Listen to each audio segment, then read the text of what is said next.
This stream is powered by Melita, using Melita Gigapower Internet.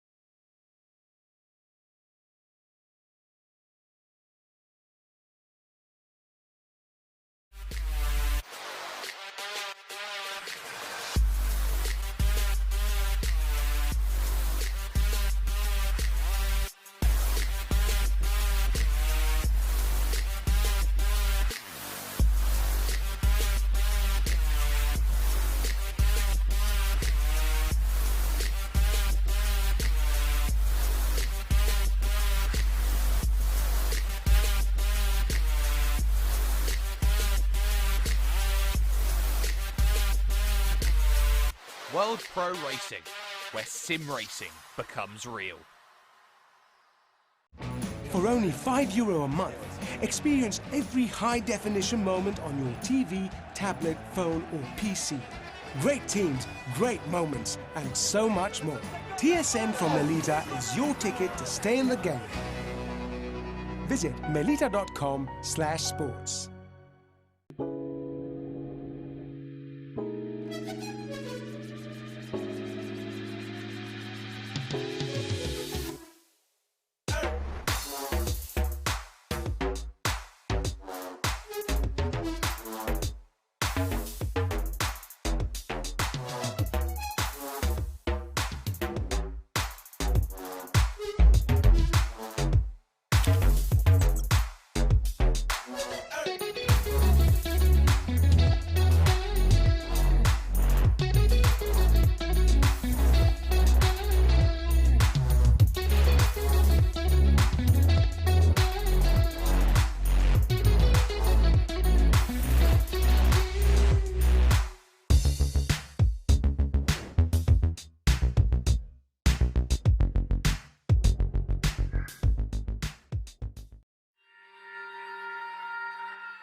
Senna was a god. No one could even dream to follow him. I'm from a very humble background. The role of women at that time were really difficult. This is so dangerous. You are risking not only your life, but also my life.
wish your Wi-Fi network would just work in any room?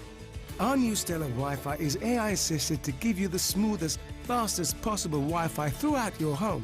Stellar Wi-Fi, assisted by AI, exclusive to Melita. Find out more in-store or online.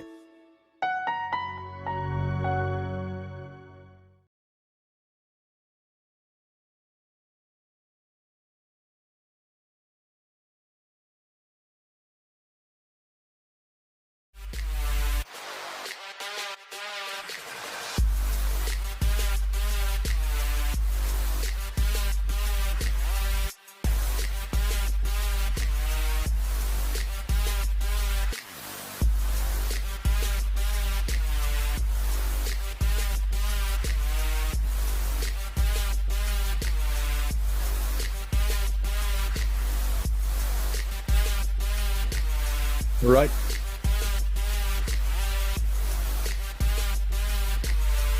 World Pro Racing, where sim racing becomes real. Welcome everyone for the next casual race, Daytona International Speedway, of course. One of the biggest super speedways in America, and we're here with the fantastic Acura ARX-05 DPI. I'm, of course, Nicholas Hillebrand. I was gone yesterday, but I'm back today. We're back in rFactor 2, and today we have one hell of a grid to present to you guys. So, what can we say except you're welcome back? 45 minutes in an Acura ARX-05. This is going to be a hell of a speed fest. A lot of people are here. We have people like Jordi Sveers from John Alesi Esports Academy, Alistair Long and Cameron Rogers. So quite a few guys actually from endurance racing, and they are quite acquainted already to prototypes. So I think today we will see quite a lot of very good racing here. Of course, the super speedway with our, well, road course here, of course. The road course for the 24 hours of Daytona, of course, with the DPI, quite iconic already. And well, the Honda, of course, the newest of the DPIs if we go by introduction years. 3.5 liter twin turbo V6. Of course, the car weighs 930 kilograms and it should produce around 700 horsepower. So quite a good mixture for some interesting racing. High downforce as well for a lot of fast corners like the bus stop, of course. Very iconic, that view of the long back straight and then this little twist into the bus stop. And certainly something to keep on your toes. In-game time will be 5 PM for the race start. We'll, of course, have a rolling start. Only 6 places were left open at the end of our little waiting time here. And it seems like a lot of competitive people have turned up today. Of course, everyone can join here, professional to amateur. And if you want to join the action, feel free to register at worldproracing.com and join our Discord. A lot of races are coming up. Pretty much weekly races in Assetto Corsa Competizione, GT Sport, and of course rFactor 2. So great variety. And of course, this race is of course broadcasted as well, not just on our social media, which you are free to follow as well, Twitch, Twitter, Facebook, and YouTube. But of course, this race is also broadcasted on TVM Sport, ESTV, and Motorsport TV. We are also supported by our sponsors HyperX, Gaming Malta, Frostmaster, Visit Malta, and Melita. So, the question now is, are you ready for this action? There we go on track. 2 of our Acura ARX-05 on the banking. Another one here now on the road course here. Goes through turn 4, this very fast bend. Flat out when you're by yourself. And luckily, these cars will all be only in one class today, because if there is traffic here, it can get quite tight at times. But nevertheless, these are still quite a lot of cars on this circuit. And dirty air is always something that will affect your lines here. So right now we have Cameron Roger at the top of the timing standings. In practice with a 1:31.906. Jordi Sveers is 7 tenths behind that. And Noel Coelho is in third, 1.4 seconds behind that. A lot of people still have to join the session and also set their times. But here we have Jordi Sveers now. John Olise Esports Academy, of course, with a very strong driver lineup since the middle of this year. Sveers being one of the new additions. And he improves, so he's only 3/10 off. That should be a 2:16. There we are. First sector actually purple, but the second two sectors not quite able to match Roger's pace so far. But we can see how much acceleration this car has. Less than a ton and over 600, 700 horsepower. Of course, no official figures because these cars only recently got separated from the LMP2 class, so they are now their complete own class.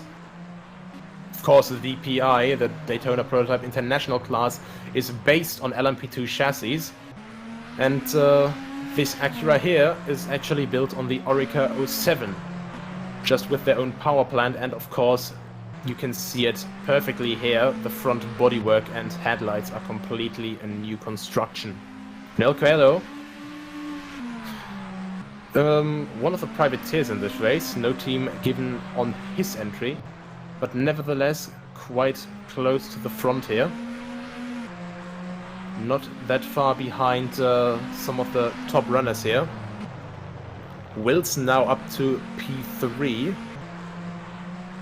So I think that must be one of the late entries. No, actually, there we are. Michael Wilson from Lab Sim Racing, teammate of Alistair Long and of Peter Schulze, who should also be here later. So Lab Sim Racing here with 3 drivers today. So we have Steve DeSellis, a very familiar face to rFactor 2 casual races. Last lap from him was a 36.330. Fastest was a 2:46. Let's see if we can, if he can find some improvement here. And that is a 35.9. So another 3/10 improvement for Steve DeSellis. Very good gunning from here. Damien Vludiger in 4th place with another car right behind him. So I think he's on an outlap right now, and others, of course, they will try to start getting some experience already. Try to get some experience in dirty air running, of course, for basically the entire way back. After the road course, you really do not have as much of an influence with dirty air here, because it's mainly the benefit of slipstream, of course, the resistance of the air that is in front of you when you're moving at over 300 kilometers an hour, or if we put it into American units, around 182 or 184 miles per hour. The resistance of air is quite significant, and you don't notice it at first, but as soon as you're behind another car that just punches that air out of the way for you, you just have this incredible acceleration behind that other car and just able to reach completely new speeds. This, of course, is a workshop mod, and that is actually Adam Plywatch just trying to take a bit too far on the inside for turn 2, well, turn 1 actually still, the little double apex here. First apex here, and second apex here, and that is Michael Wilson quite a lot too fast, knocks the wheel off. So people really testing the limits already, and Noel Coelho is actually testing the limits in the pit lane, it seems. Speaking of the pit lane, there are no mandatory pit stops for this race today, but overall, people should have to start with a full tank of fuel. 45 minutes is basically an estimate of these cars for one stint. So it will be interesting to see how people will cope with a full car.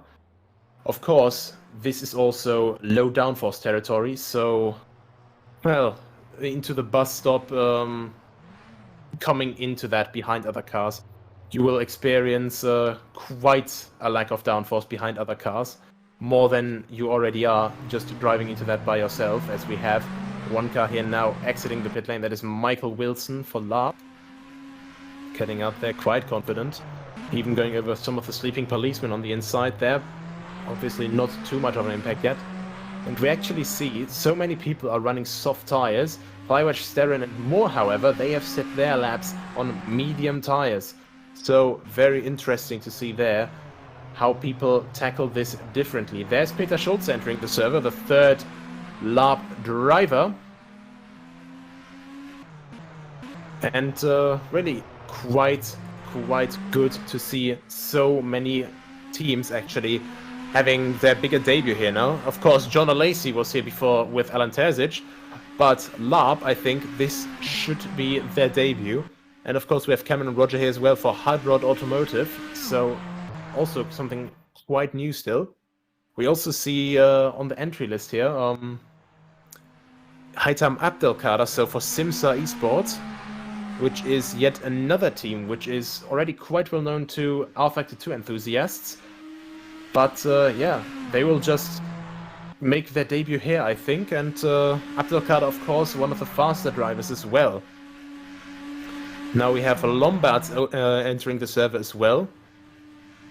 So I think another one of the late entries for this event, but definitely a force to be reckoned with, if it is the Lombards I'm thinking of. But of course, as we saw with our brothers in Road Atlanta and races before that, of course, there's plenty of people with similar or the same nicknames in sim racing.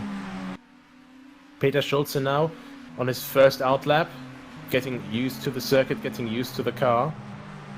But of course, quite some experience already in sim racing. Actually used to drive under the banner of Flag to Flag some time ago. Keeps a tight line onto the oval there. Just out of turn 7, now coming through turn 8 and through turn 9. So if one thing has stayed the same in these corner numbers is that this classic NASCAR way of numbering corners is still in effect for the oval corners. Because of course these are such long banked corners. Basically the first almost 90 degree of the corner are turn 8, the second are turn 9, and here it's turn 12 and turn 13. This is basically done so spotters in NASCAR can actually have a bit more predictable callouts. For drivers, of course, they are pack racing in that, and with over 300 kilometers an hour in a pack with these stock cars with no downforce, quite difficult vehicles to drive. Of course, you want as accurate callouts on as short of a notice as possible. As we had one of the nice panning shots there that this track has to offer. Schulze now makes his way out of the Rodriguez International Horseshoe through turn 4 now. Should be his first time lap, now braking hard into turn 5, right-hand hairpin. This is a place where a lot of moves will get made, I predict. Now into turn 6, down to first gear again, and already on the throttle for turn 7. Now into turn 8 on the oval. And it is definitely quite a sight here. Of course, for people who don't have much experience with this, these bankings, they enable cars, of course, to go a lot quicker. The more on camber a corner is, the faster it can take, well, the faster the car can take the corner. And with extreme bankings like these, of course, these cars can drive quite fast here with quite little downforce. 2 green sectors though for Peter Schulze as he makes his way through turn 13, now towards the front stretch, as it's called here. What time will he take? And that is 4th place already, 1 second behind Cameron Roger. Little bit of a lockup, so really struggling to get that car properly stopped there. And resets back to pit lane, maybe do some last minute setup adjustments. Or not, we never know what these guys are actually still doing in these last minutes, last moments of preparation. Because of course this is a casual race, but any racing driver, whether it's virtual or real, of course they're all here to win the race. Noel Coelho actually with a purple Sector 3, so a little bit further of an improvement, 32.947. Very good stuff from him so far. If he can just translate that pace into his first 2 sectors, could make it further. And a nice little crowd cam here, the very enthusiastic crowd, of course, at the Daytona International Speedway.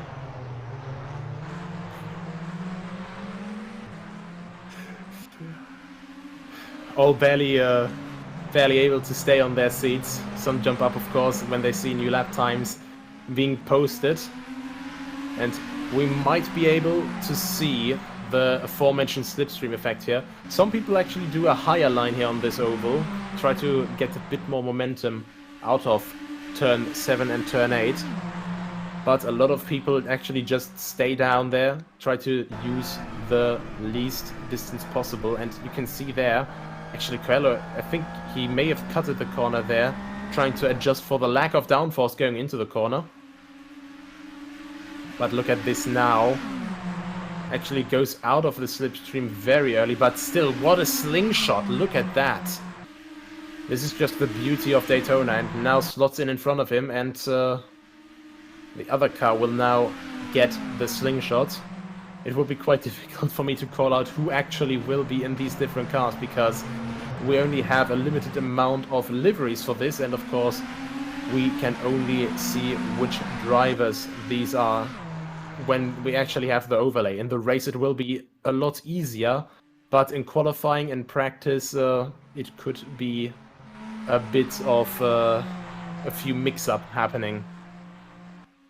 Cameron Roger, however, nothing mixed up here whatsoever. Makes his way around turn 13 on this outlap. Tries to maybe put in another banker. Maybe Jordi Zweers got a bit too close for his taste there. 3/10.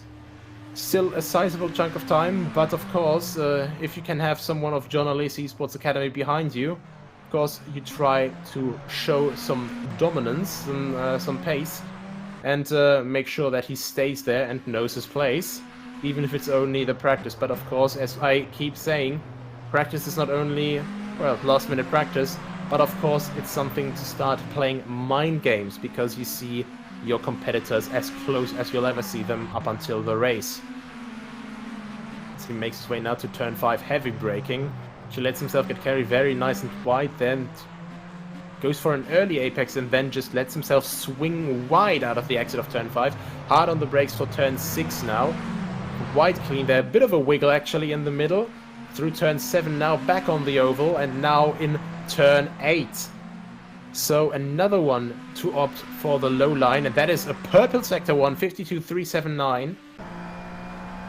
And that could be alarming to some of the other drivers here, because Roger has no signs of slowing down. Very aggressive over the inside curbs there. Third gear and fourth gear being used extensively for that chicane, but lost a bit of time there. He lost a bit of time there, so not quite as he had planned. We can see there now, over 300 kilometers an hour. Maybe it will go up to 320, maybe a bit over that before he has to brake for turn 1. Perfectly, and on 320, spot on. And actually does pose a new fastest lap by half a second, green Sector 2. But that is quite a number, I have to say. And actually, Peter Schulze up to P2 here. Shoves himself 9,000ths of a second ahead of Jordi Zweers. And Schulze will be quite happy with that, I imagine. So, quite a few moves being made here already. Michael Wilson in 4th place. And Alistair Long in 5th place. So, LARP Sim Racing, quite strong showing here today already.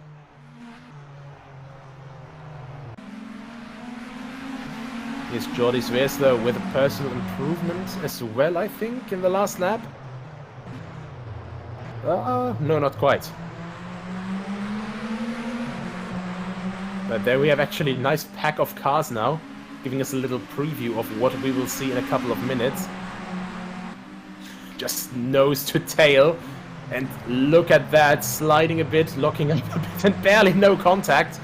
And that is just Michael Wilson clipping the grass a tiny bit, getting run a bit wide there, trying to keep up with the other two cars, but not quite able to make it. And these guys, they are pure racers here. They really just want to get some wheel-to-wheel action going. Of course, most of them know each other already around the circuits through leagues like the Virtual Endurance Championship, of course. Now we have Miasha Moore actually joining as well, another of the drivers that we have here on our sign-up list. And there is some contact as well. And, oh, big flip! Big flip there. Just in the bus stop, so I think there might be, just from the nature of that, there might be a bit of shenanigans, a bit of how these guys prepare for the race, how these guys just have a look at racing on the limit and how they can make moves in risky zones, and of course some avoidance practice, which well, failed a little bit in that moment. Completely unbothered by that though, Cameron Roger heads out again. Maybe tries out another new thing with the setup, maybe tries to get a bit further ahead still, and gets past the turn 4 bend again. And now we go to Tom van Egmond and the LO guys racing HPD. Well, actually Acura now. Of course, it used to be HPD, so Honda Performance Development. The predecessor of this was actually still a quite self-built car, actually. So a little bit of an endurance racing history lesson. This is, of course, the ARX-05, and the predecessor to this was the HPD ARX-04B, which was supposed to be an LMP2 car of the last generation to race alongside the Orica 05, the Ligier JSP2, and so on. And yeah, sadly that car didn't do all so well. Only raced in the 24 Hours of Daytona in 2015, I believe, and then got shelved and only got rediscovered by Meyershank Racing as a test mule, I think, for tires, for engine power plants, and so on. So a little bit of a tragic backstory to the predecessor of this car. This car, however, no lacks of performance whatsoever. Quite good downforce, quite good power. And now is the big question, practice is over, who will be able to get all of this pace onto the track for qualifying? It will be 15 minutes, of course, so people will be able to have quite a few runs. But the big question here is if they can actually get these runs together in one lap. We saw how difficult it can be just to get that perfect lap together. Of course, the main big problem for this lap, if you just want to go completely quickly, it is, of course, the road course. Alone, the first corner with the two apexes, you're coming from 320 kilometers an hour. And in the middle of that, even though it's, well, it almost feels like a hairpin when you drive it, even though that is the case, you lose all of your downforce and you're leaning on the tires. Even though you're doing that, you're still almost doing 100 kilometers an hour. So such a test on the limit, such a test for bravery. And of course, it will be even more extreme when we move to the race. But first of all, well, not practice, we've just been there, qualifying, and let's see how our drivers can actually put their laps together. First couple guys out together here already. Maybe a couple of tactics going on there. Miasha Moore here, actually just running right and letting the other car by. And that is Damien Vludiger. So I think these are some of the newer names to sim racing here. Quite nice, of course, to see new faces in our big sim racing family, wherever we go. And of course, it's quite difficult. But yeah, as we're speaking of new faces, you can see it down there. Join World Pro Racing's community by following us, of course, on our social media, and register on World Pro Racing if you want to race here. Join the Discord, and yeah, it's all written there already, but I'm just going to voice it out for you guys. of course, Twitter, Facebook, YouTube, Twitch. Follow it all, like, subscribe, and be up to date with the newest racing action in World Pro Racing. No matter what your skill gap is, if you want to go racing, do it at World Pro Racing. So we have Damien Veludiger now here for his first lap. Takes it quite conservative into turn 1. And I think that is really, as I just said, it takes a lot of bravery into this section of the course. And here, little hairpin, of course, it's a lot of adrenaline as well when you're on your fast lap and you see a car just exiting what would be the racing line braking point after the turn 2 chicane. Veludiger now making his way to turn 5. Stays nice and clean overall. Lets himself get carried out. Just no wiggles there. Very, very nice driving from Veludiger so far. Turn 6 now lets himself get carried nice and wide once again. Turn 7, very nice as well. Stays on the inside now, right down at the yellow line. Turn 8, 53.742 for his first sector. Now out of turn 9 onto the back straight. And how hard on the brakes, 4th or 3rd gear depending on how they have gearing. Through the bus stop. Now through turn 12. Now 20.021 for sector 2. I've seen a few faster times there before, but of course these are the first couple of laps they're going to be putting in. We're also on a heavy rubber preset here, so quite some grip put down already. That is the first time put in 33.575 with a 19.811 in the last sector, and more actually comes in 1.5 seconds off, but also on the medium tires. That is Cameron Roger, just missing his marks a little bit. So he resets back to pit lane, and Wilson actually does the same. I think he may have gotten a little bit impeded there by Roger's car at the exit of the bus stop. Actually parks there as we see all the nice tents on the infield. Now Jordi Svea is making his way out of the pit lane through the Rodriguez International Horseshoe. And now on his way to turn 4. So we see a lot of people already pushing quite a bit and actually putting a little bit of punching above their weight limit. Maybe a bit too early, so making mistakes, and that is just what I mean.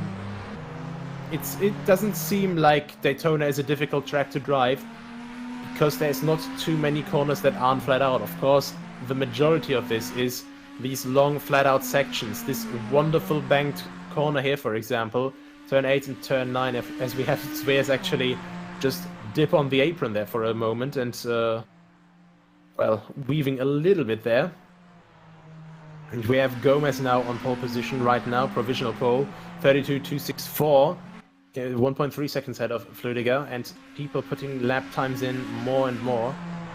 But back to this track description.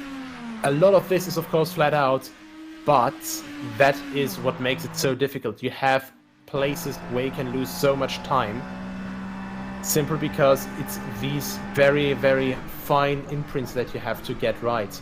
Now down to 2nd gear and just barely missing that tire wall on the inside. Very nice on board here with Jordi Sveas, the John Alesi Esports Academy driver. Hard on the brakes now for the International Horseshoe. Lets himself get carried out wide to the outside curb. Up to 3rd, maybe up to 4th gear before he goes turn 4. Yes, perfect. And now goes to turn 5. Hard on the brakes once again. 2nd gear, lets himself get carried a little bit wide just after the apex to take all of the momentum with him. And once again hard on the brakes for turn 6. 1st gear, gets it out there, turn 7, and now onto the banking for turn 8.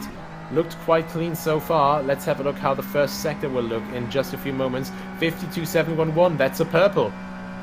So we love to see that. New purple lap times, new pace improvements. So now it's going to start getting heated. Up to 6th gear now.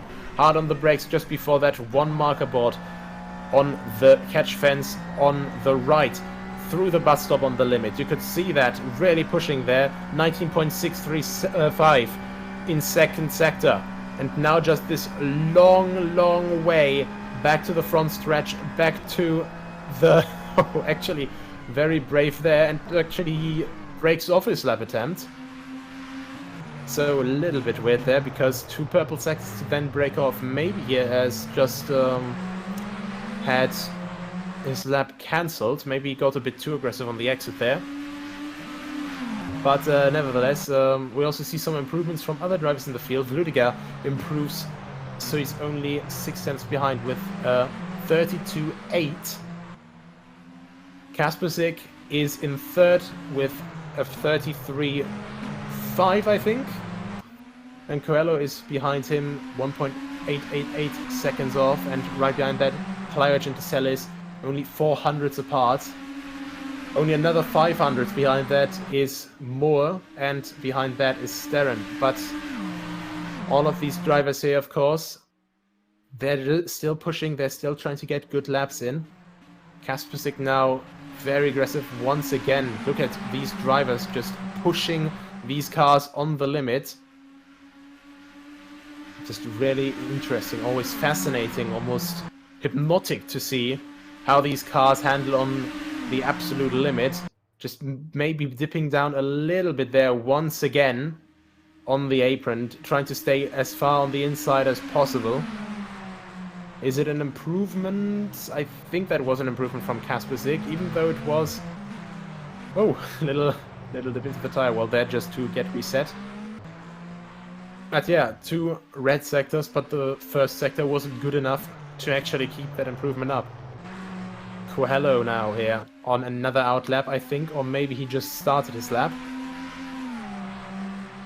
No first sector time set yet, on his way through turn 8 and 9, the first oval corner. That is actually a timed lap 53.4 there, and that is Vludiger actually putting a bit too much pressure in turn 1.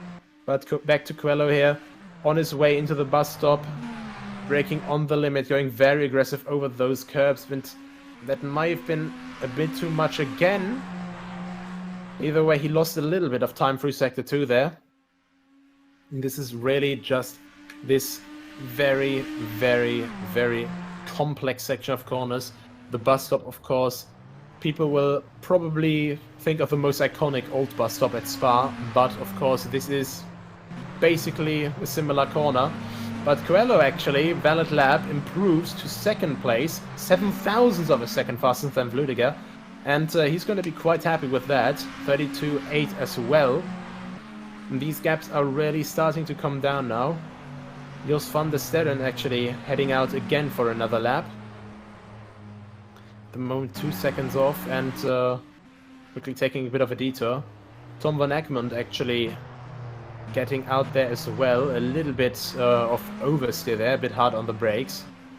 Slight lock-up, and of course on an outlap you want to get your tires on temperature, maybe not in that matter, because of course these tires can be flat spotted quite easily.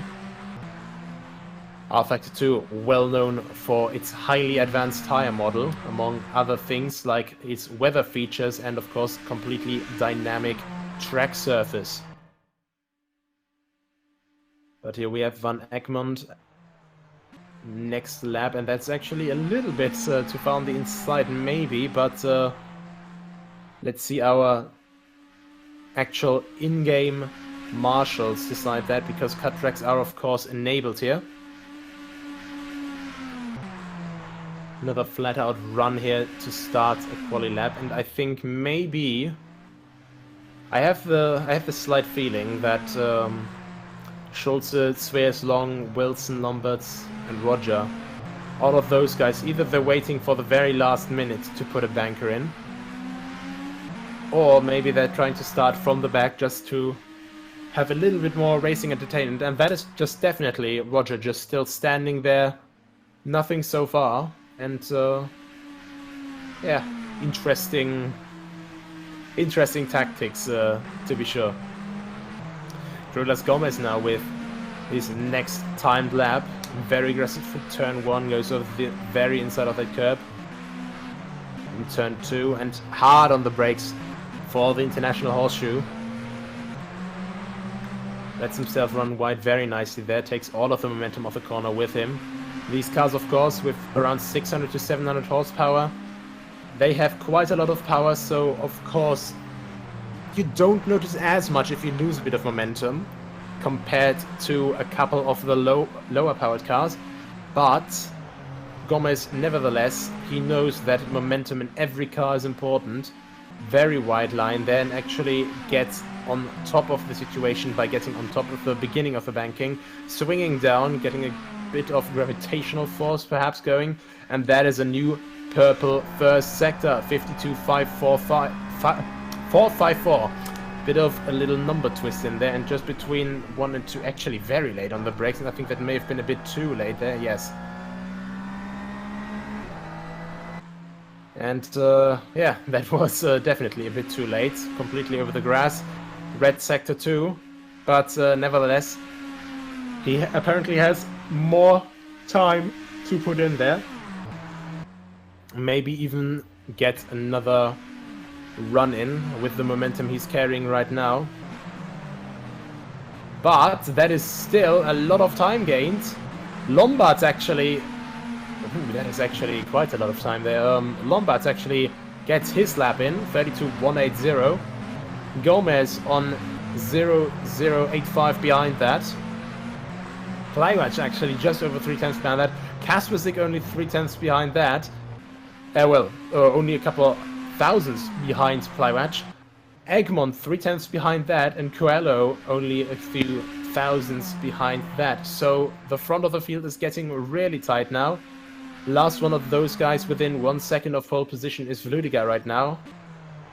So, well, in the last closing minutes, it actually got quite interesting.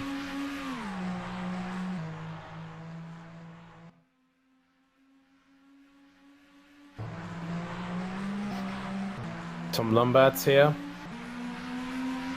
Exiting turn 7 and going into turn 8, maybe going for another lap.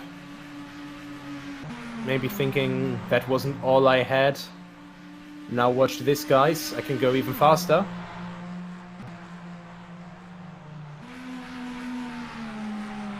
But I am interested to see in what these guys... And that is very on the limit from Tom Lombard. Through the bus stop, completely sideways for a moment there. Just gets the car whipped around. Whipped into shape. And definitely quite a feat to be done to keep it stable in the bus stop. Different load changes, of course. But here comes another fast lap from Tom Lombard. Big lockup though, and that is already over. So I think that is Lombard's qualifying over. Not quite what he wanted, but nevertheless, provisional pole. But of course, some people are still on the laps. Cruelas Gomez here, on a quite clean line once again through turn 5. Makes his way to turn 6 now, and of course we know the end of turn 9 or turn 8, turn 9, there is where sector 1 ends, the biggest sector of them all. Over 50 seconds long, and sector 2, sector 3 only around 20 seconds, and that is actually in fact a purple first sector from Cruelas Gomez, 4.42. So Lombard's now under a lot of pressure. If you can get this better than the last time we saw him, that is quite a lot better, in fact. Still on the grass, but I think that should be valid. 19.735 actually in the second sector, so maybe lost a little bit of time there. But nevertheless, he still keeps pushing, so I think it's still valid. Still keeps pushing with maximum pace. There we are now across the line, and he's done it! 2 tenths.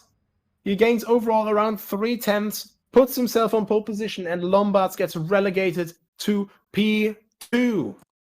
In the last moment, the clock was over. Everything was at 0 already. Lombard with his last run just not quite able to put it down even in turn 1, and that just shows how really imperative it is to get especially these couple of first sector corners completely correct. High load braking zone, of course, every racing driver who hears that loves that. High load braking zone from high speed with reducing downforce. Just to add some more details in there, and any real racing driver, and of course sim racer as well, they will lick their lips there, like they're seeing a very nice bucket of Kentucky Fried Chicken ahead of them. But yeah, it can be a double-edged sword. A very nice corner to drive can be a very not so nice corner to mess up with a lockup, which was the case in Lombard's last qualifying run. And Gomez, just completely on top of things, was able to put it together in the end. Now we're just waiting for our final verdict here, for our jump from the qualifying session to the race session. So as it stands, the grid should be Gomez with a 31.931, then Lombard's behind him, and of course, just like that, the session finally changes. You can see actually the lighting changes as well. Can see the Ferris wheel actually start lighting up in the background, so very nice atmospheric feeling going on there. But yeah, what can I say except for what a run by Crulas Gomez there in the last seconds, yes. Just he really had to be where he had to be.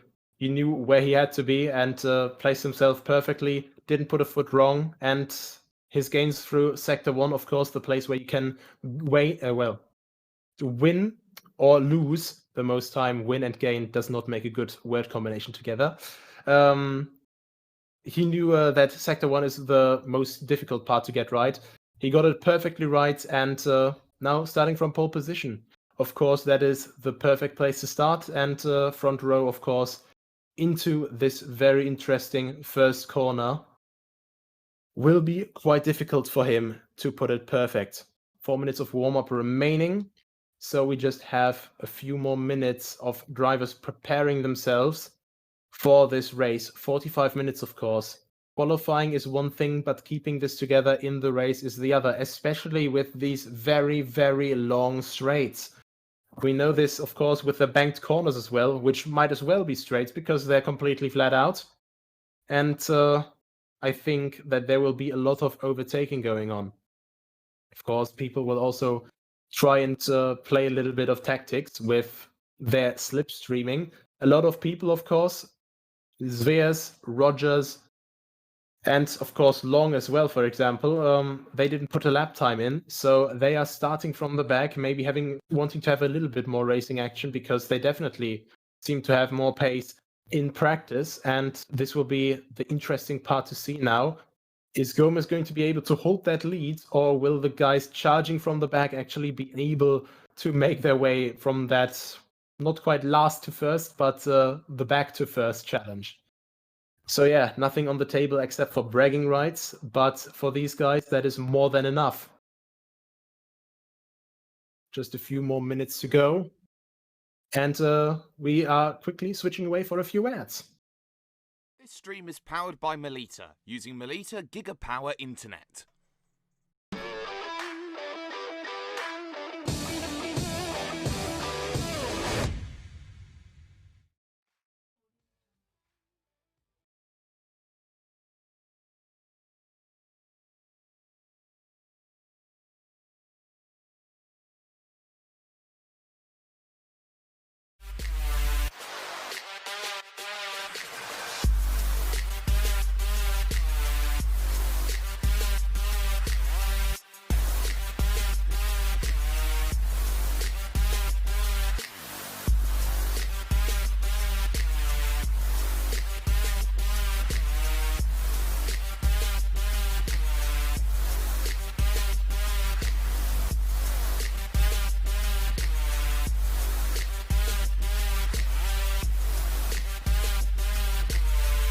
World Pro Racing, where sim racing becomes real. For only €5 a month, experience every high-definition moment on your TV, tablet, phone or PC. Great teams, great moments, and so much more. TSN from Melita is your ticket to stay in the game. Visit melita.com/sports.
And we're back here in Daytona.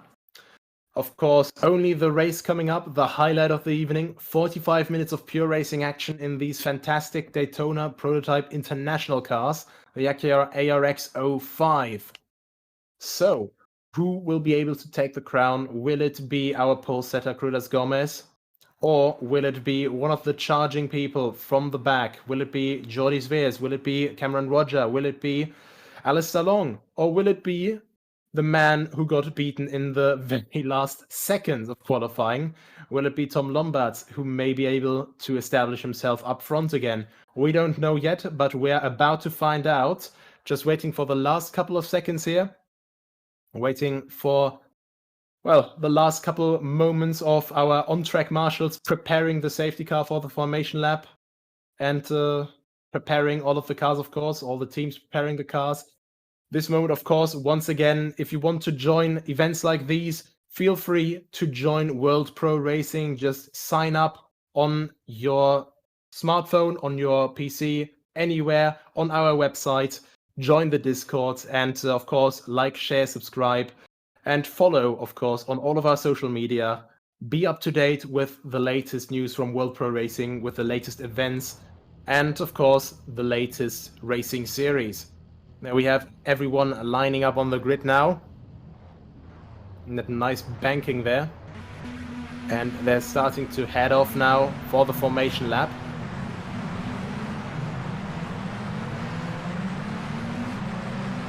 You can hear that V6. I think the best word to describe it would be a growl from all of these cars. The nice evening sun of Daytona Beach, of course, right here. Very familiar camera to any sports car racing fan. Just all of the cars making their way through turn 2 chicane, and there was actually almost a little slide jab there for a second. Just under formation lap. Of course, unlike a lot of other simulations, collision is always enabled, so people will have to watch where they're driving. Cruz Gomez actually, and where do we have him? Damien Vludiger actually on hard tires. Nope, never mind. There we are. That was just a little display error for a second. They're all on soft tires. Everyone is just trying to get through this one stint race as quickly as possible. And of course, we have this very, very nice, once again here, trackside camera. It's just very nice to look at all of these cars just make their way around the track. The lighting of the setting sun also really captured very nicely here. And I think, just judging from the sun, I think we might actually be looking at a sunset. So maybe a little bit of darkness towards the very end, or just as the sun is setting at the end of this 45-minute race. So everyone's still waiting here behind the safety car. You can see a little bit of weaving there down the grid. So we're here on the back straight. Let's go through the grid one last time. Gomez in front of Lombards there in the first row. On the inside, we will have the uneven number positions. Gomez, Lombards, Plywedge, Kasperzik, Egmont, Coelho, Vludiger, Sterren, DeCellis, Moore, Roger, Schulze, Sveers, Long, and Wilson. Roger, Schulze, Sveers, Long, and Wilson, of course, didn't put in a qualification lap, so they will be starting from the back of their own accord. So they're all fanning out of the bus stop. Of course, it gets tightened up a little bit because that section of the track is a lot tighter than our main oval here, of course. Very fun to see all these dynamics between these cars. But now everyone's just trying to format perfectly. Car in 8th place. It is Sterren actually leaving a little bit of a gap there. And the cars behind him, of course, will be pushing for him to close that gap. But he may just look that he doesn't get caught out to get slowed down by cars ahead. Of course, you have to stay close. You want to stay close in these situations. But if you're too close and you just have a better reaction than the car in front, you will have to just back off again. Now the pace car pulls in And 45 minutes of racing action are about to get going. There's one of the cars that is, I think, Peter Schulze actually already looking for the outside. People still warming up their brakes. And there we are, green flag. Let's go, go, go here in Daytona. Gomez gets the jump. And that's actually Kasperzik looking for almost 3 wide at the first corner. Plywatch makes the best of it though. Kasperzik actually can't quite get the job done, and now Roger in the middle, 3 wide, and actually collision stand. That really didn't work out for Roger there. Roger with a spin, and that's actually a few more collisions. Miasha Moore now back in 9th place. I think Roger in 13th may have just gotten a chance to 360 it and able to carry on. But we see the front, Rudas Gomez with a defensive drive so far, ahead of Tom Lombards. Kasperzik took back P3 from Plywatch, Egmont stays in P5, and Coelho in 6. So a lot of racing action, a lot of contact actually during the tight first sector, during the tight first few corners. So a lot of people got caught out by that. And now we're waiting here. Look at this wonderful, wonderful camera shot here. All of these cars, and now here comes the big pack. Here comes the big pack in the back. All of them just pack racing and slipstreaming. And a lot of moves being made there in the background. Coelho actually really trying to stay there. And that is Sveers and another car actually. That is even more contact. That is really not what they wanted whatsoever for their stuff. And here we are. Let's see what's happened here actually. That is Sveers looking for the inside and actually just misjudges his braking. Kills not 1 but just 2 cars, so he spins on the inside of the corner.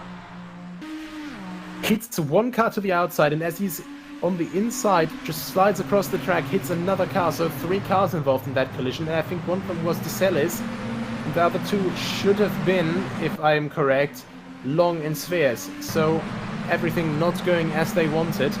Meanwhile though, Cameron Roger, after his 360 and unplanned spin, already up into 8th place. Michael Wilson right behind him. Looking for the outside now for turn 5 and actually makes it ahead of the next car. But Sterren is actually holding against it. Not quite able to hold against it fully though. So Roger around the outside of turn 5, very well done there.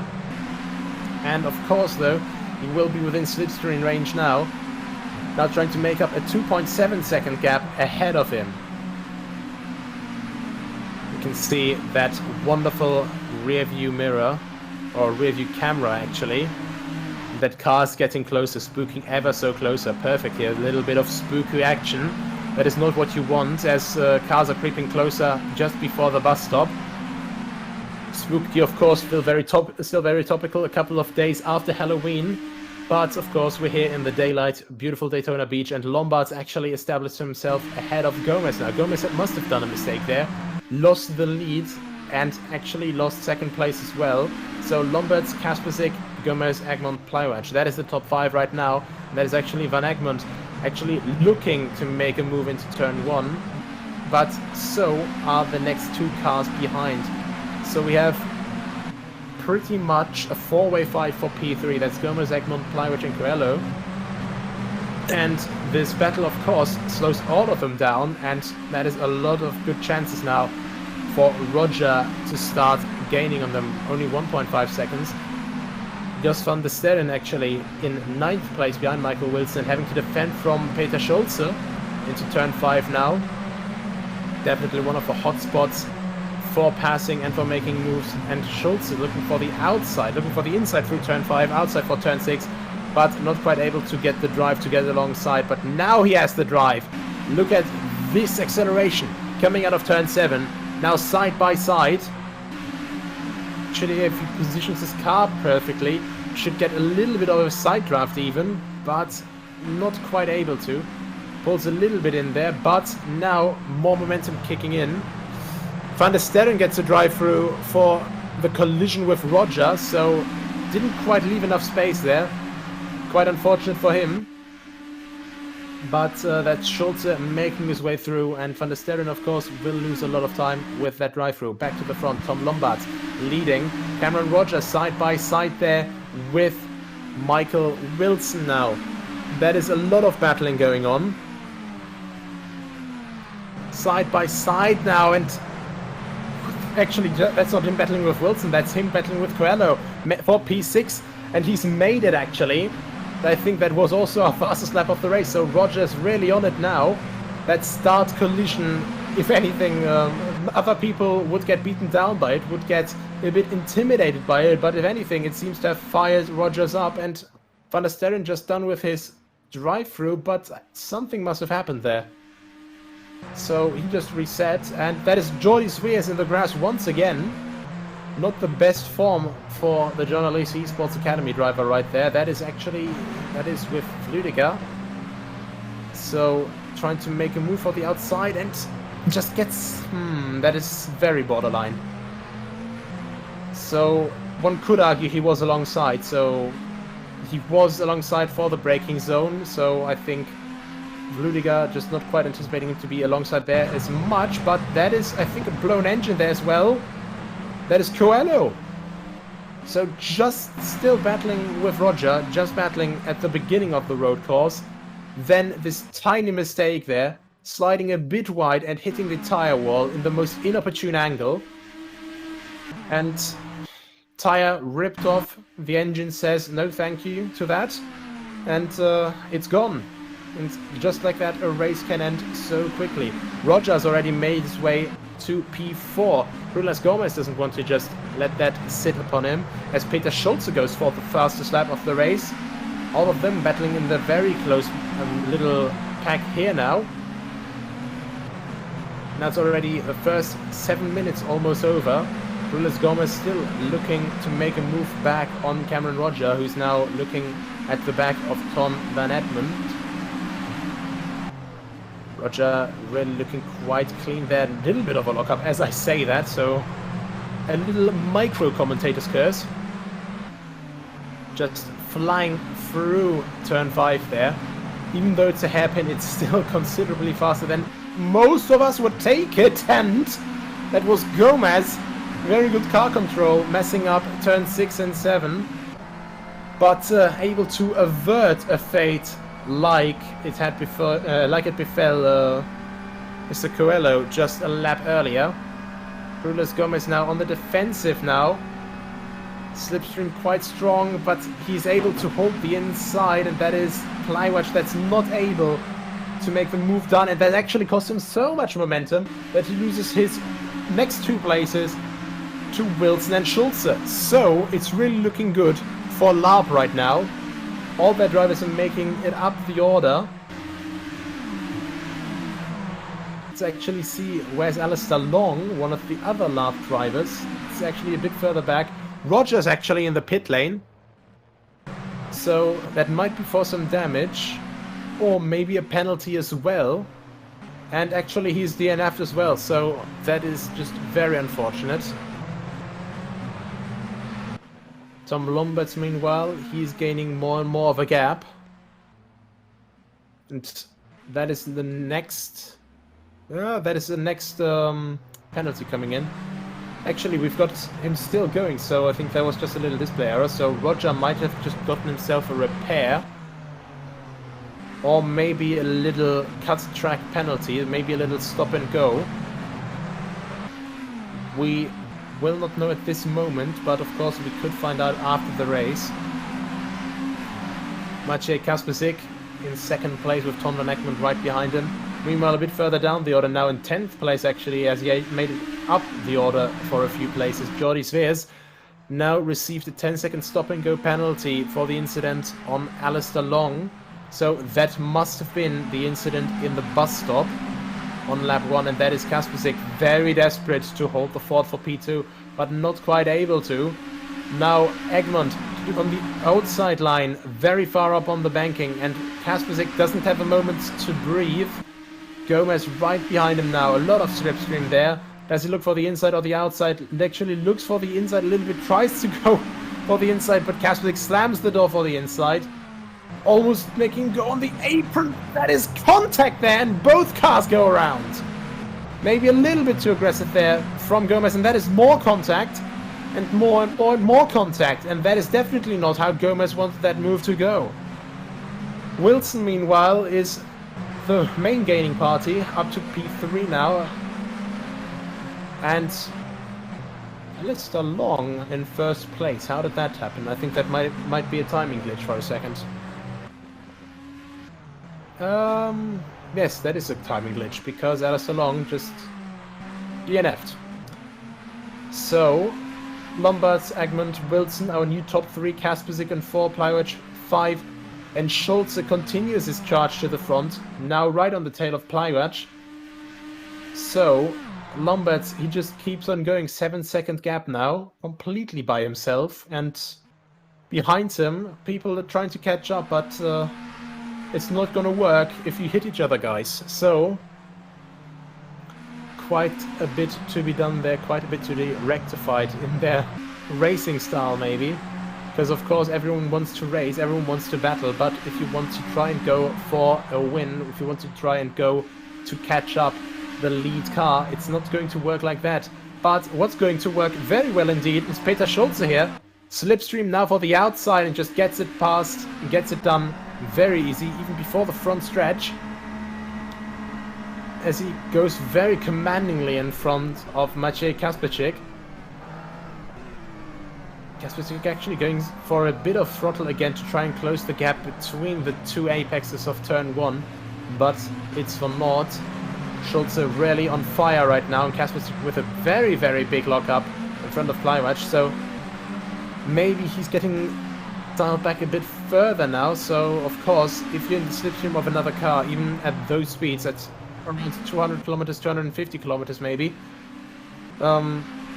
downforce still plays a lot into your brakes, because of course it's a force holding you on the ground, it's a force pressing you to the ground, and if that is gone while you're just driving straight, of course you are still going to miss that force. Of course you lack that extra little bit of grip that you would normally have under brakes. But here we have Ton van Egmond now through turn 9 down the back straight towards the bus stop, and right behind him we have Michael Wilson, the lap driver, coming from the back, actually getting ever so closer.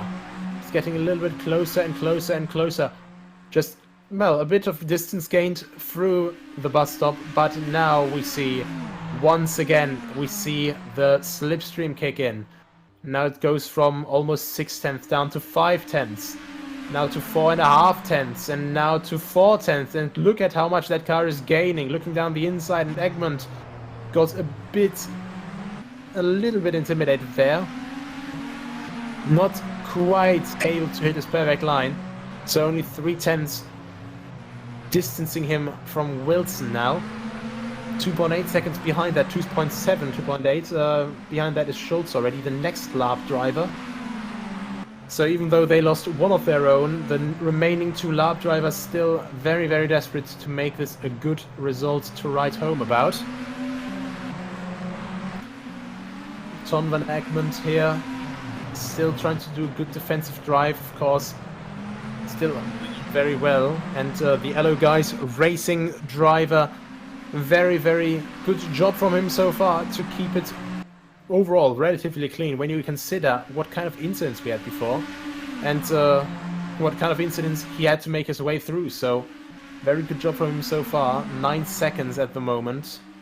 But now for the inside, Wilson not able to make it. Almost had an incident like Sveas there in lap 1. We have the next penalty, that is for turn 1 probably. Is Chris Gomez getting a stop and go for that turn 1 incident with Kasperczyk. And that is just very, very unfortunate. But of course, we have our FIA accredited stewards here. Quite difficult to overall keep the handle on everything, of course. We have so much action here, even though we have lost 3 cars so far. And Wilson still not able to make that move quite stick yet. Of course, you have a lot of straights here, and we have Sveas and Gomez actually both pitting now to get their penalties out of the way. And there's Gomez already out of it again. Coming in to the last bit of the pit exit. And Wilson actually made a little bit of a mistake. Lost around 7/10 of a second. And I think Sveers may have either just parked the car or...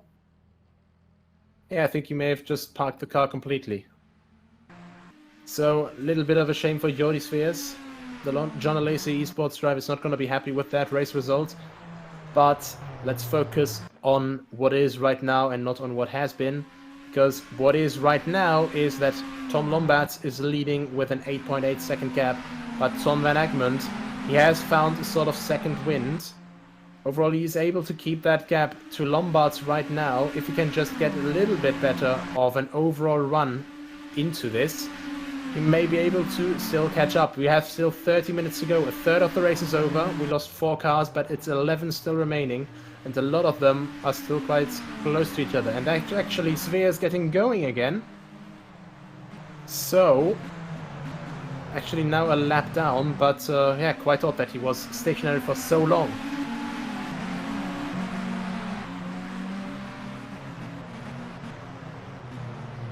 Wilson still trying to gain on Van Egmond. And of course, it's not just the front that Wilson has to worry about, because from behind comes his teammate, Peter Schulze. The 2 Lab drivers, of course, they are a bit more secure in their positions, so to say, in comparison to a couple of the other drivers, because of course their teammates, they will not do anything to endanger each other's position in the race, or, well, at least too extremely, because of course the one thing that you don't want to do as teammates is, well, collide with each other, and that is definitely, I think, the #1 priority in these races, even if it's just for bragging rights. In any race, it's just a little bit embarrassing, of course, a bit of moment of silence if teammates hit each other. But as I just rumble on about that, we have actually Wilson with a fantastic run for the bus stop. Egmond actually hitting the apron twice there. Now they're side by side here. Wilson's running out of momentum though. And actually, yeah, he's able to make it past though. The outside braking line really made it work for him. So Wilson slots in for P2. Right behind that we have Egmond now. Still not done yet. He's saying, no sir, I will not be defeated just yet. I still have some fight left in me. The tighter line through the international horseshoe. And right behind that we have Kaspersik, and I think behind that the car, that is actually Jordi Sveers, who's now a lap down.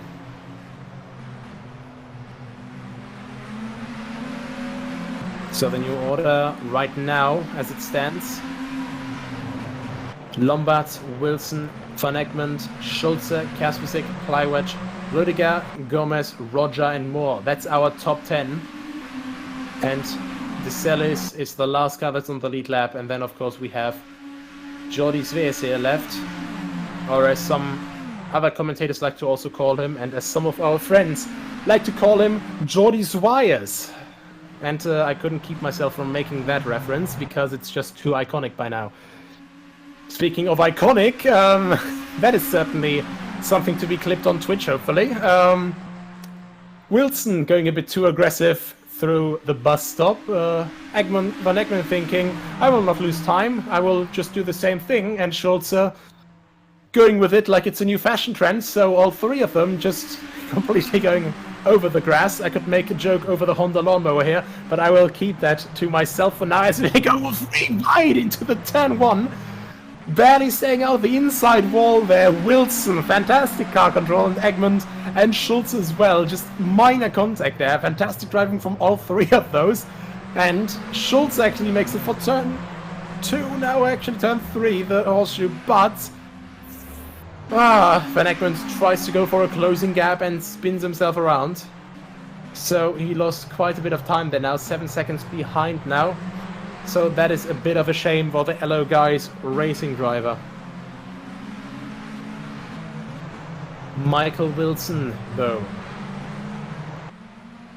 He has been fighting for P2 quite some time. And I think to him it doesn't matter if it's an Hello Guys racing driver or if it's a teammate of his of Lab. that is in P2. He wants to go for that P2, and either way, both of them are catching up at the moment a little bit on Lombards. But too wide into the bus stop, both of them on the limit, and I think that Sve is right behind them, lap down. All three of them quite close, and that almost looks like pump draft to me. And it is pump draft, and Sve is joining in on the mix. My voice actually breaking there. That is a lot of risk, guys. Don't throw it into the wall like that. Pump drafting in DPIs when you think you've seen everything. And Schulze stays ahead for now. Sveers makes his way past around the outside, I think, to just get ahead of those two guys. But either way, they're helping themselves actually gain a bit of time there, as the gap shrinks down to 7.3 seconds now. So Schulze and Wilson, Love Sim Racing, the man with the plans. And that is definitely a sight to behold. Now the question is well, actually now from the new camera angle, I think Wilson will definitely be able to bump draft once again if they want to keep doing this. And Gomez actually heading for the pit lane again. I think that might be for a DNF.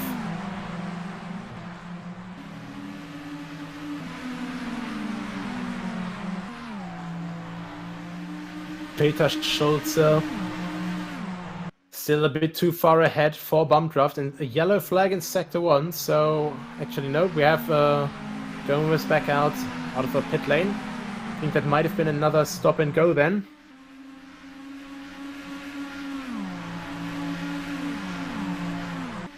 And there is actually another penalty. That is a drive-through for Michael Wilson for the incident of Van Egmond. So the stewards, having looked at it, they said Van Egmond was alongside, and closing the door on him wasn't quite so productive, and that is a very wild ride for Michael Wilson into turn 1. Keeps it very well together to not lose it. So incredibly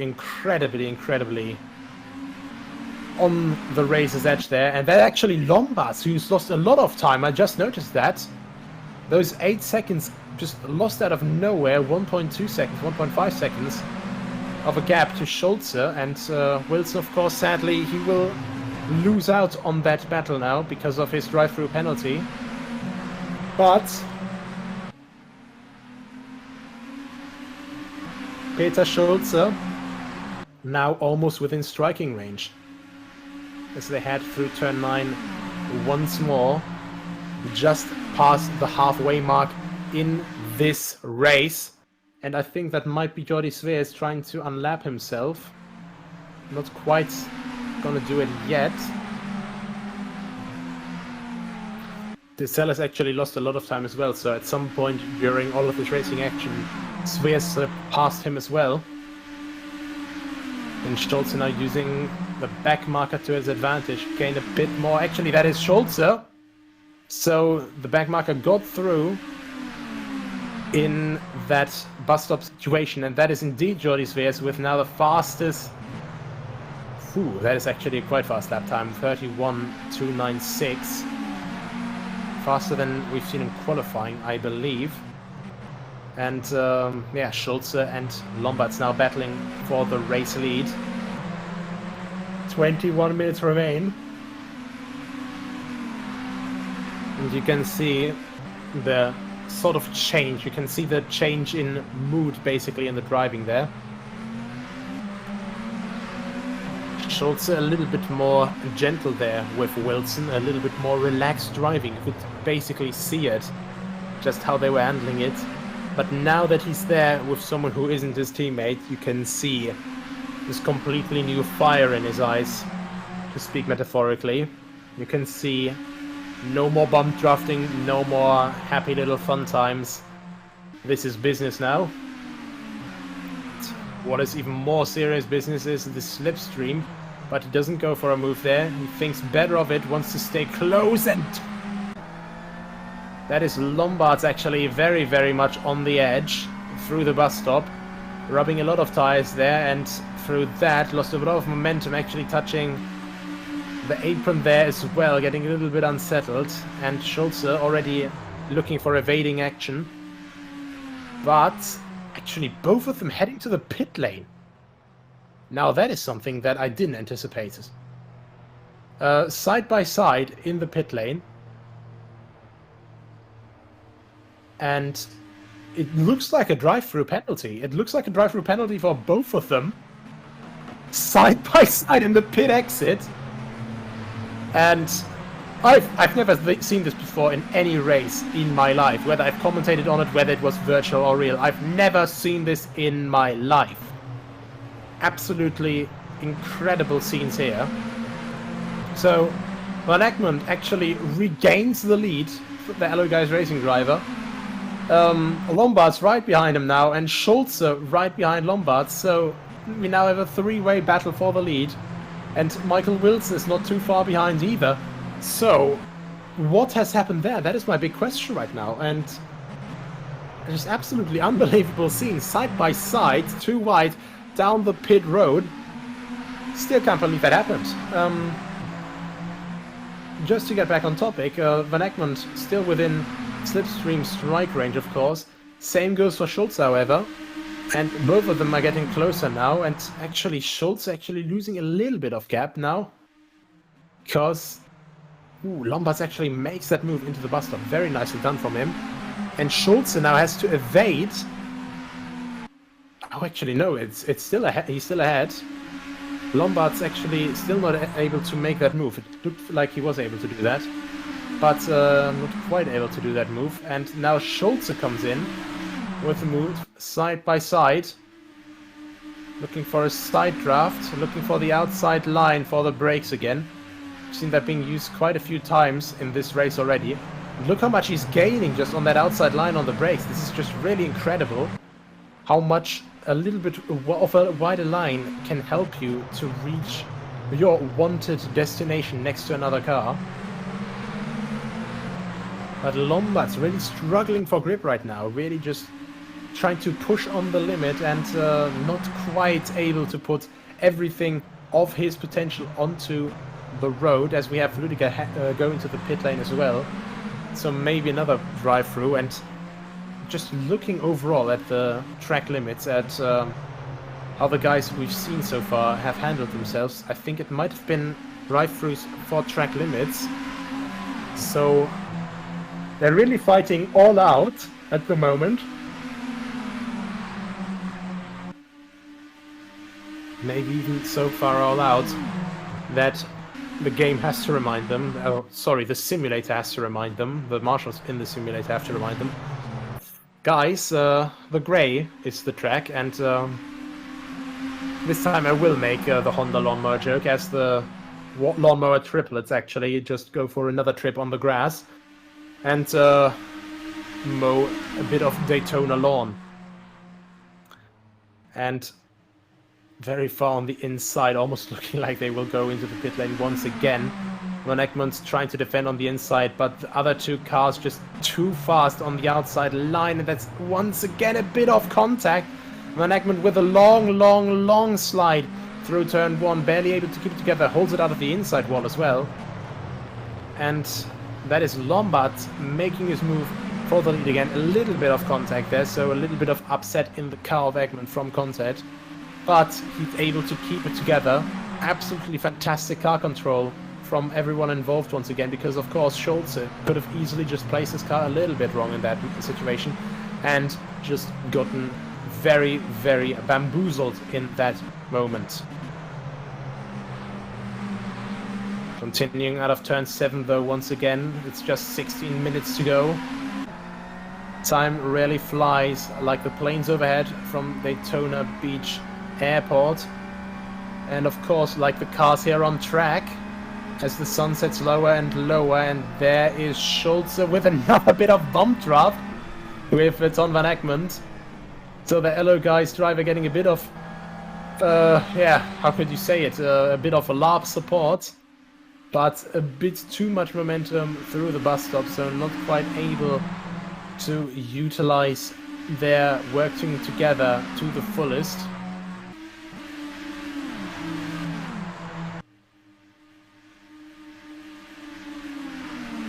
Lombards is really laughing into his fist there, but once again a little bit of bump draft, a little bit of a nudge to just give Schultz a bit more momentum, and that is just so much time that can be gained through little tactics like that. And Van Egmond is dropping a bit behind now. Maybe that was his way of saying, I'm not able to match his pace. Go, my friend.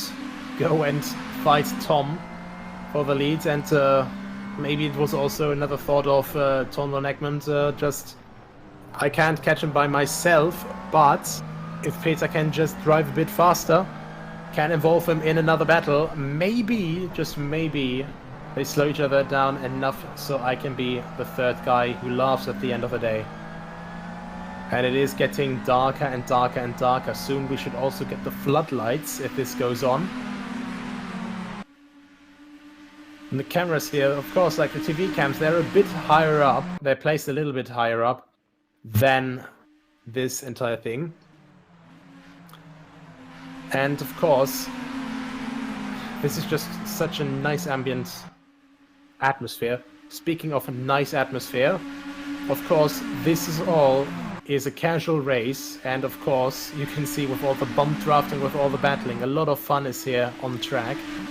And if you want to join in on the fun, as we saw on the little pop-up just below, just feel free to join us. If you want to be in on the fun, if you want to race yourself, everyone can join. Everyone's free to join, no matter if you're a pro, if you're just a complete amateur.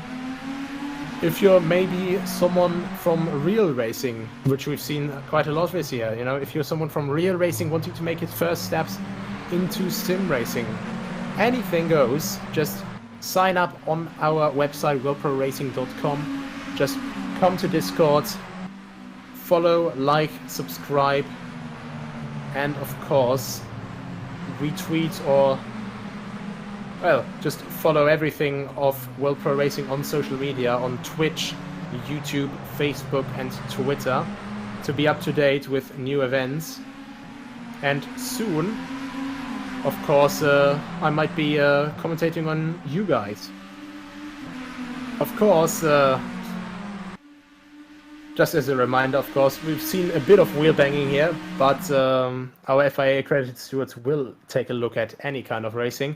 So incidents will be looked at. So of course we take a lot of pride and a lot of value in clean racing. So if you needed another reason to join this, you know, clean racing enforced by FIA grade stewards, so from the most qualified people that we could possibly have.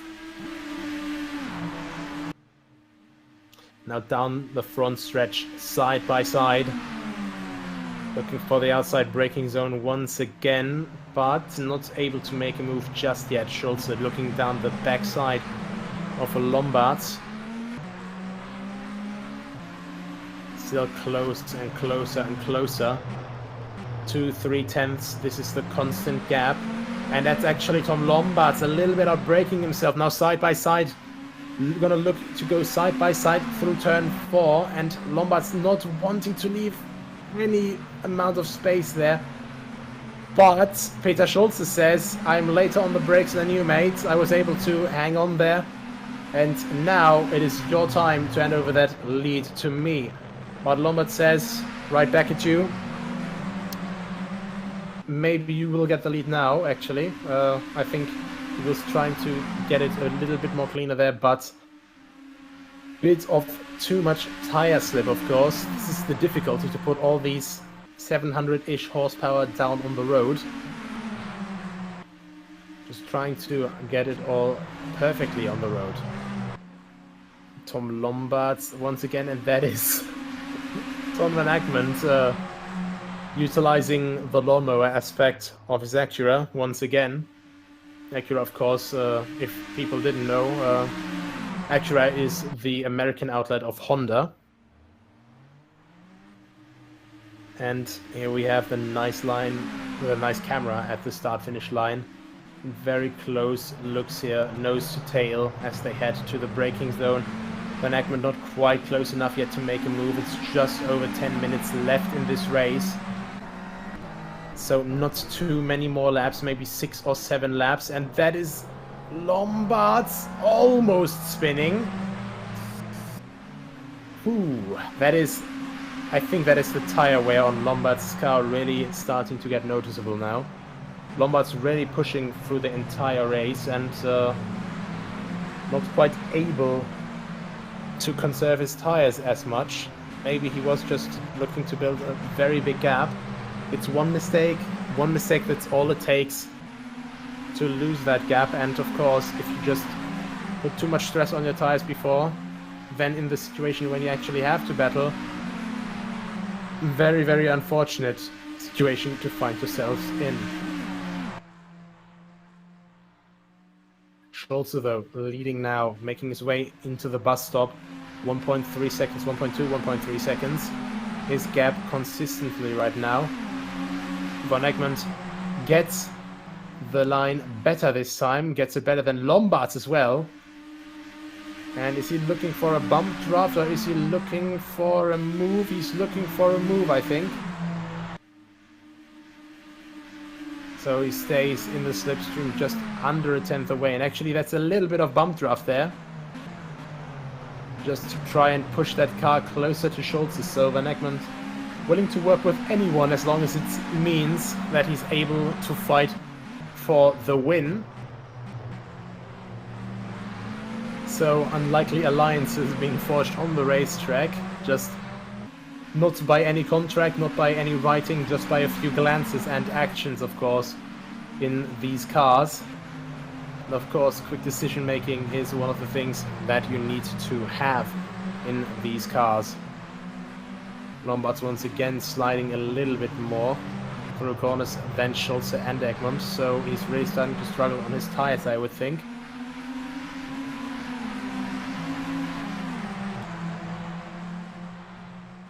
And Egmond still within slipstream range.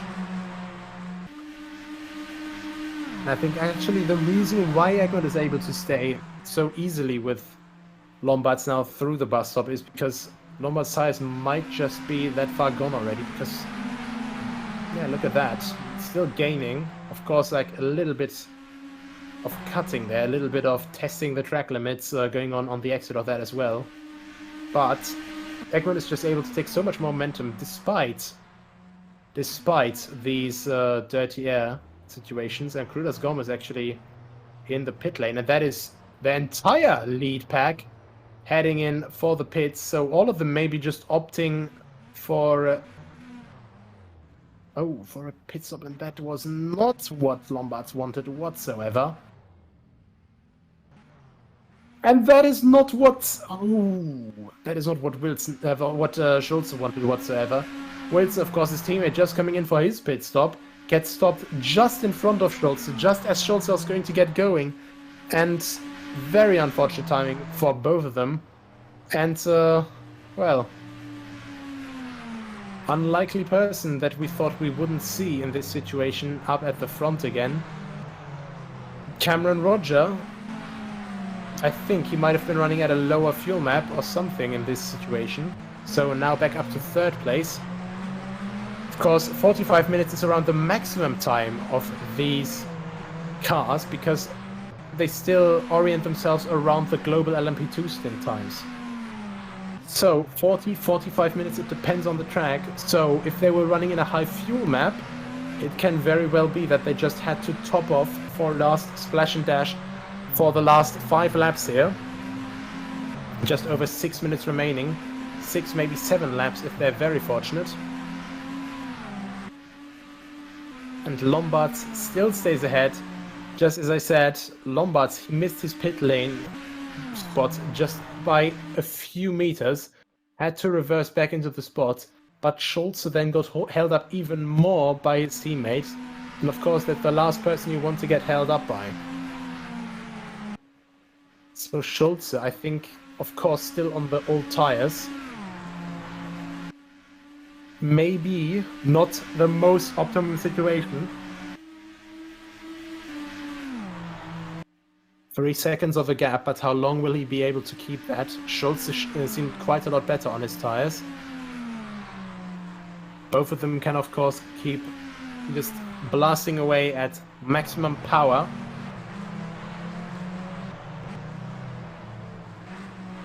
That's Cameron Roger actually a little bit too far inside, a little bit too optimistic to go fast and on the inside, but still just trying to gain some time.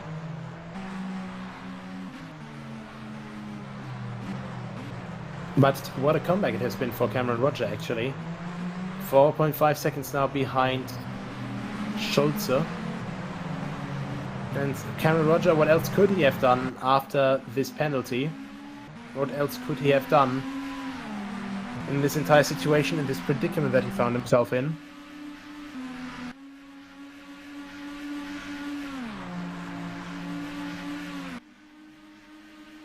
So he just went ahead and made the best of it. Tom Lombard's now under 3 seconds ahead of Schulze. And it's the last couple of laps. Can Schulze catch up these less than 3 seconds in these last, I want to say, probably 3 laps to go. Because it's 4 minutes now. They will go across the line, and on average they do 132s, 133, so it will be 3 more laps. And this very nice, this very beautiful scenic shot of the setting sun. The setting sun of Florida, right at the beach, of course, like this racetrack. So, very nice climate, except for, of course, in the winter, where sometimes it tends to rain quite a bit. But Schulze now already 2/10 right behind Lombards, and what is that? Both of them are actually...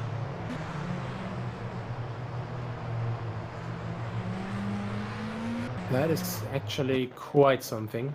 Well, both of them, all of them are in the pit limiter. There. I'm at a loss of words for now. Just when I thought that the double drive-through was weird. Now Lombard, Schulze, Roger and Wilson, they're all just sitting together. All on pit limiter, all waiting for each other, and Van Egmond actually gaining as well. I think maybe he will join their ranks.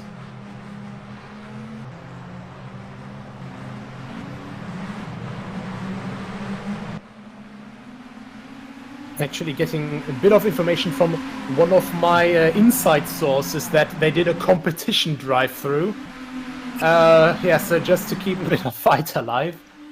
So yeah, these guys really are just 100% in for some fun, for some racing. They're just a couple of friends that want to have some wheel-to-wheel racing, and of course that is quite the nice thing. And once again, the lawnmower attack, the lawnmower strategy, and that is Schulze going quite on the inside, racing on the apron. Now Wilson will go around his outside, and I really hope that these guys will, a couple of these guys will swing by for an interview later, because they have some explaining to do. Now side by side there, Roger looking for the outside once again. That's Wilson, Schulze, Lombards once again with a bit of a wiggle there. The top 5 now for those last 2 laps. They crossed the line quite a bit earlier than anticipated, so last 2 laps now. This lap and the next lap. Lombards right in front of Schulze, in front of Wilson, Roger and Egmond, and Swears is right behind that as well. 5 seconds only separating him from the rest of the pack. So all of them fighting together, all of them side by side, slowing each other down a little bit. So quite honestly, from what I've seen, everything's on the table. Maybe Swears will join this last minute battle as well. What a crazy race this has been, and I'm just at a loss of words, everyone. I just can't express how crazy this entire race has been. Now Wilson, actually one of them on the apron as well. Wilson defending from Roger and Egmond, and Swears actually, and Wilson once again over the grass completely. Swears as well, and Swears only 1.8 seconds behind Van Egmond now. Lombard's desperate to keep the lead from Schulze, only 3.5 tenths separating the 2 cars. And this is now the last lap, 15 seconds ago as they cross the line. And I am pretty sure this is now down to whoever can get this perfect last lap together. Jordi Sveers pumps out another fastest lap with a 31.171. And that is once more contact on Egmont and Roger, I think. So quite an unsightly ending to that battle. We also lost Wilson, I think, somewhere along the way. So I think there might have been a spin or something there, but back to the front, back to the lead battle on the last lap. Lombards and Schulze, nose to tail. Lombards very aggressive over the grass.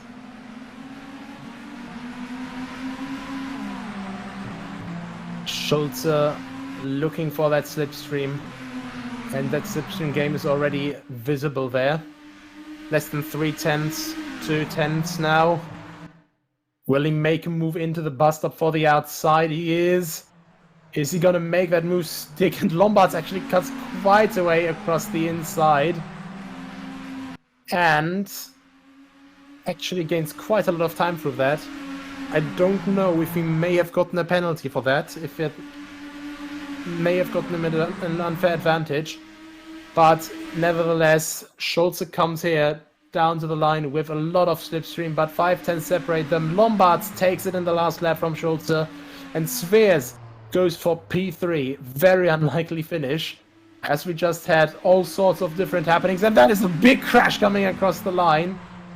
And that is Plywatch coming across in 4th, Wilson in 5th, Roger 6th, Egmont 7th. And Vludiger actually loses a place, I think, just as they come across the line to Kaspersik. But I think that's Kaspersik in 8th, Vludiger 9th, Gomez in 10th, and then we would have... Actually, Vludiger still losing positions. Yeah, I think this is actually the battle for the last couple places here. So, what are they doing? I think they're bump drafting as well. So Krulas Gomez actually trying to go for an unlikely bump draft. There's actually a lot of contact there as well. So Kaspersik and they... oh, they're really taking the Daytona spirit of NASCAR here. So Gomez with a spin and... or being spun, just completely chaos across the line. Yeah, Vludiger, Gomez and Kaspersik getting across the line. I really would love to have some interviews with the guys here, because what a couple of last laps. I think I speak for everyone who's into racing, that these last couple of laps were certainly more eventful than a majority of the last couple of F1 races. We saw so many different moves, competition drive-throughs, which I don't think I've heard that term before, for sure. Competition caution as well, just everyone just slowing down a little bit, and I hope that I can get some of the guys in for an interview. If not, of course, I have to thank all of our sponsors here, all of our supporting sponsors, HyperX, Gaming Malta, Thrustmaster, Visit Malta, and Melita, of course, for making this possible, for all of their support. And we actually get some interviews here. Just before I start interviewing, I'm also going to mention, our broadcast partners, TVM Sport, ESTV, and Motorsport TV. But our first interview here, as you're the first one here, is a speedy boy for John Alesi Sport Academy, Jordi Zweers. Hey Nico, how are you? How are you doing, man? I'm doing great. Thank you for asking. So, I'm doing well as well. That's good to hear, dude. How was your race? Quite eventful, but it definitely was quite eventful. I made a really silly, bad mistake at the start. It was not very smart. I didn't expect the guys in front to brake so early. I tried to avoid him, but I clipped, I think, Alistair on the rear, so my apologies to him. I ruined his race. Kind of my own. I don't know how I ended up here, but I somehow did. It was indeed very eventful, but very enjoyable car and track combination. Yeah, that for sure. High-powered prototype on a low downforce track such as this, and of course Daytona Prototype International at Daytona. It just fits well together, doesn't it? But for the last couple of laps, What were you thinking, just closing in suddenly on the top 4, top 5 positions? Well, because the gap was so big, I thought the race was over, but the gap was going down really quickly, and I somehow found myself on the podium after guys crashing. Yeah, it was very unexpected, I must say. So very unexpected. Definitely some words to overall just sum up the race with. Thank you very much, Jordi. Any shout outs to sponsors or friends, family? Yeah, thanks to John Lazy, thanks to Husband Automotive for making this race possible. Thank you, guys. Right, and then we shall move on to our next interviewee, Peter Schulze, second place, and quite a lot of pace throughout the entire race. What do you have to say about your race? How did it all go down? You certainly hit us with some unexpected moves. Yeah, I think we were quite competitive. We set out on quali to get out of the mess of turn 1 and lap 1 and go from the back, basically fighting the way through. Quite some nice battles, especially with the likes of Cameron, Tom, Jordi. Yeah, I think pace was quite good. Battles are good. We had a competition caution called later on the radio. I don't know why, probably some debris or something, but this bunched the field right up and made, I think, an entertaining end to the race. Right, and I also heard something from Alistair about competition drive-through. Yeah, well, I think it was early on we were fighting with Michael, and Michael got drive-through for, I think, a mistake with Ton, where he ended up in Ton, actually. So, yeah, we decided to take the drive-through as well to basically continue our battle. But then I think Michael got aero damage later on and lost top speed, so we kind of lost him. Well, absolute sportsmanship here, absolute act of chivalry. You definitely made these last couple of minutes a lot more exciting than we expected them to be, just with all these unforeseen actions. Are there any shout-outs you want to make to team, to sponsors, to family, to friends? Yeah, obviously, shout out to Hydroid Automotive, great partner of us, and also Lab Sim Racing, who provide us with the best feedback, best setup, best teamwork, and basically sponsored nearly half of the field today, I think. Well, quite impressive there. And of course, then we move over to our winner, Mr. Lombard. How can you describe your feelings right now after winning this crazy, crazy race? Wow, it's amazing. I've never done anything more insane in my life. It was very good. I'm really high up in the clouds right now. So in the last couple of minutes in qualifying, we saw you just make a little mistake in turn 1, and then Mr. Gomez just got the drop on you there with that last fast lap. But yeah, that was. I'm still. Sorry, yeah, this will still make me lose sleep at night. I mean, this pole position, it was incredible that I managed to miss it. But yeah, in the end, it was a 45-minute race, so it didn't really matter that much. Either way, started on the front row, and of course, still a fantastic race from you, fantastic battles, and overall, just were you guys coordinating that a little bit, just with the lab guys, maybe, just on the TeamSpeak or Discord together? Well, I mean, it all started with the competition caution. I saw there was a loose curb, so I quickly radioed to my support team, and they called a quick competition caution for us. And yeah, it was a nice end to the race. We also had a competition drive-through, which has already been explained. Basically, we were yeah, just me and Pepe. So we decided to play it sporting and drop ourselves back and have some more racing. It was really good fun. Yeah, definitely true racing fans here, not just on the stands, but also in the cars. So yeah, do you have any shout-outs to make too? Do you have anyone to thank? Anything? Team sponsors? Firstly, I would like to give a huge thanks to LARP for their great technical support, which certainly allowed. Without them, I wouldn't have this victory wouldn't have been possible. And then secondly, I'd also like to thank our sponsor, Hydroid Automotive.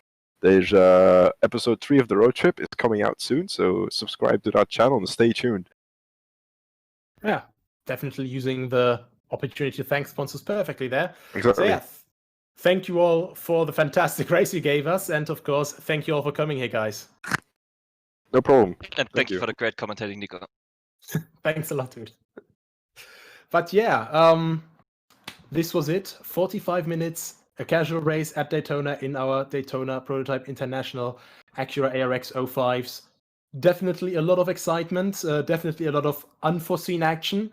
But I hope everyone watching enjoyed this. Of course, if you want to be part of this, join World Pro Racing by registering on the website, by joining the Discord, and of course, like, follow, share, and subscribe with our social media, Twitch, Twitter, YouTube, and Facebook. Of course, thank you to our sponsors, HyperX Gaming Malta, Thrustmaster, visitmalta.com, and Melita. And of course, you can also watch this on, this was also broadcast or will be broadcast on TVM Sport, ESTV, Motorsport TV. And that is about it. My name was Nicholas Hillebrand. Special thanks, of course, as always, to Justin and Nathan Mifsud in the broadcast booth for directing all of this beautiful race. Thank you very much, Adrian Figallo, for our FAA accredited steward here. And I think George as well, unless he wasn't here today. I don't quite know. But either way, thank you very much for watching. And I hope we see you once more once we soon start the next couple of casual races. And of course, the WBR Sprint Series on Assetto Corsa Competizione. This stream is powered by Melita, using Melita Gigapower Internet.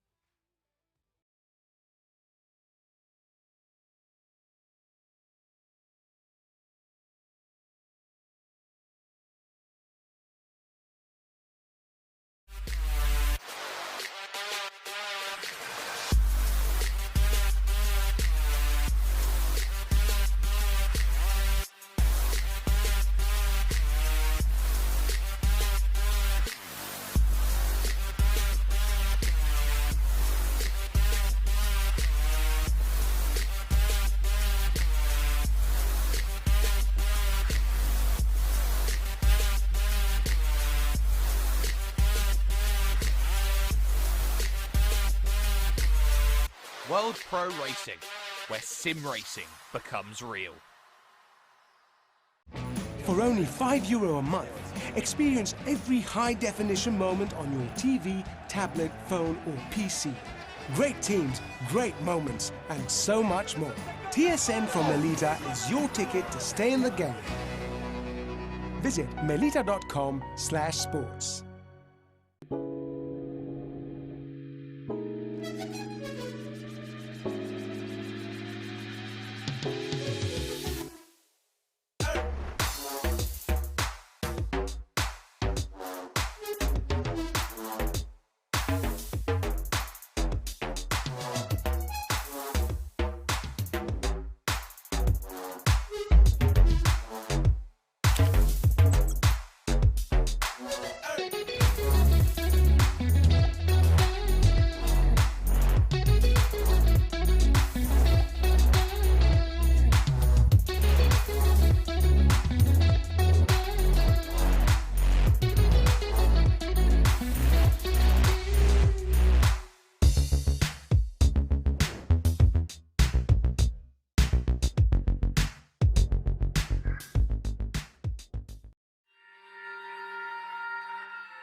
Senna was a god.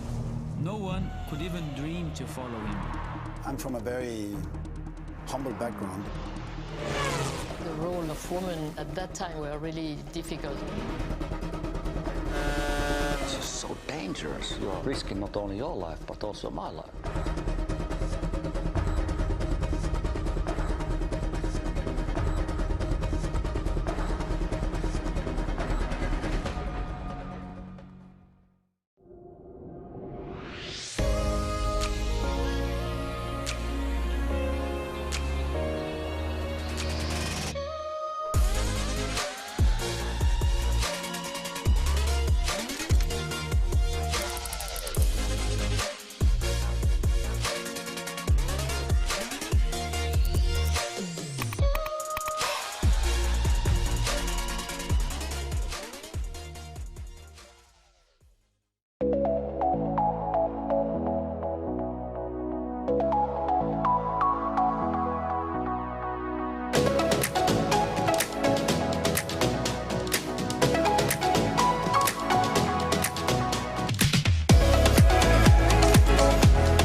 Wish your Wi-Fi network would just work in any room? Our new Stellar Wi-Fi is AI assisted to give you the smoothest, fastest possible Wi-Fi throughout your home. Stellar Wi-Fi, assisted by AI, exclusive to Melita. Find out more in-store or online.